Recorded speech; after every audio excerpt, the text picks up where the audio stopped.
So now we've defined the Fourier transform, let's see how we go about computing one. The first function we'll look at is a Tophat function. So that is just a function that is zero everywhere except between some interval of width b, which I've placed symmetrically about 0 here. So the width of the function is b. We're going to write it using this notation here, a little Tophat symbol, x divided by b. So when b is 1, the width is 1. The Fourier transform then, that will be some function of k, is given by the Fourier transform of our Tophat function of width b, which we can write as an integral over the entire domain from negative to positive infinity, Tophat function times the kernel e to the negative I k x dx.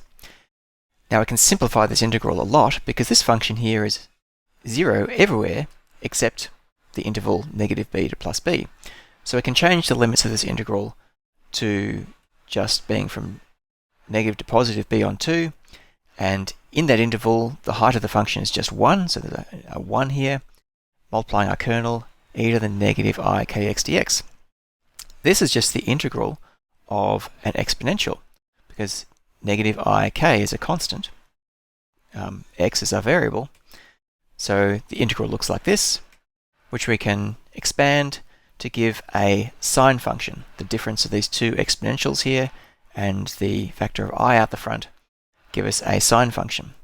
We can continue to rearrange this a little bit by multiplying top and bottom through by b and taking this factor of 2 to the bottom to write it as a sinc function, where sinc is defined as sine x divided by x, or sine k divided by k.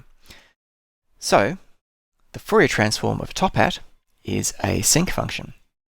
If we plot it out, it looks like this. The height of the sinc function is b, where b is the width of this interval. So make the interval wider, the height increases. As we make b narrower, the height will decrease, and also the position of this first intercept increases. So as b gets smaller, this function here becomes wider and wider.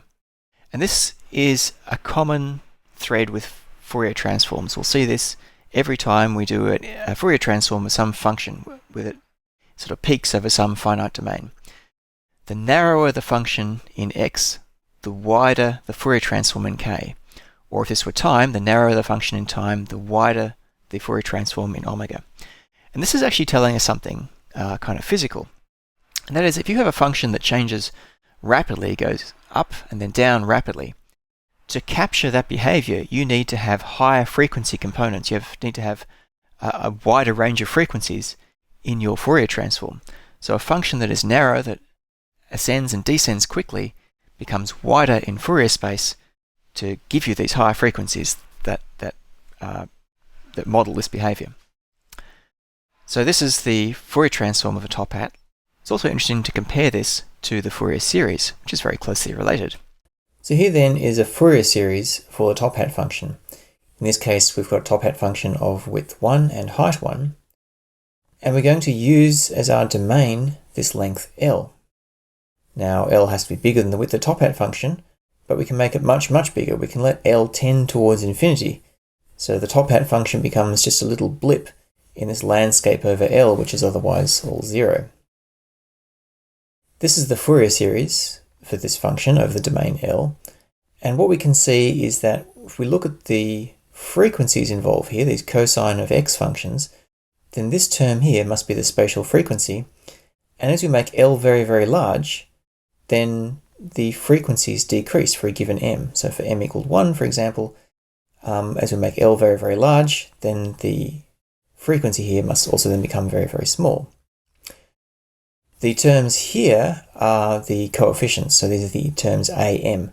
So each one of these coefficients am tells you how much of each of these frequencies exists in this Fourier series to make this Tophat function in the limit that we take all the sums up to m to infinity, and indeed down to minus infinity in this definition of the Fourier series. What we're going to do over here is plot the values of am. So these AMs correspond to the amount of each frequency we have.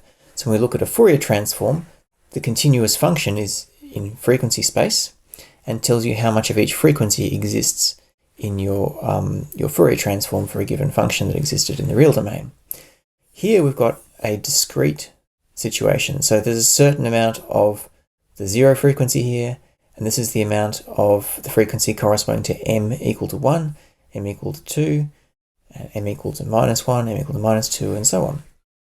And each of these values of m have a corresponding value of the spatial frequency k. And so the value for k is 2 pi m divided by L. So as we make L larger and larger, then each of these frequency components must become smaller and smaller. So for the first non-zero frequency component here, for m equal to 1, this will shift downwards in frequency.